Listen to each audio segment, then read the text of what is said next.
E ora llega. E tanque novo na Alto Vista está claro e em operação. E trabalho não está da wega.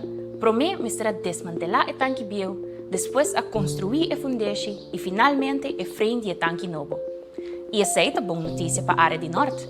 O tanque novo tem uma capacidade de quase 18.000 metros cúbicos.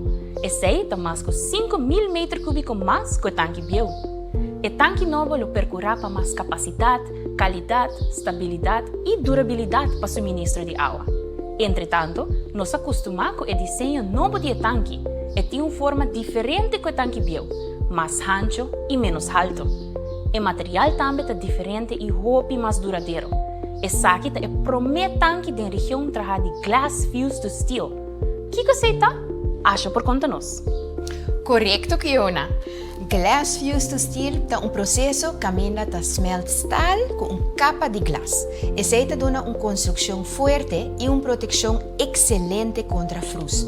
Nos climas, seguro nos mister de essa. A parte para dentro do tanque está suave, qual limita a chance de contaminação e essa também é uma ventaja grande. Glass fused to steel é um material muito duradouro e não exige muita manutenção. Agora que finalizar o tanque de Alto Vista, o que você segue?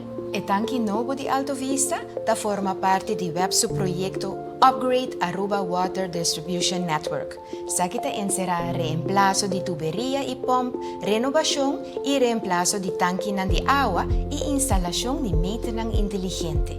O seguinte tanque na turno é na Yaburibari e está evaluando para construir um tanque na Joana Morto. Dus trabalho. Assim na mês, nós está ocupado com ampliação e inovação de rede de distribuição de água, mas também com expansão de capacidade de produção, com de 3 plantas de SWRO. Junto com o Centro de Controle Novo de Produção de Água, no futuro, vai conseguir garantizar um suministro de água confiável, safe e pagável. Mas danke, Asha, e danke para a sintonia.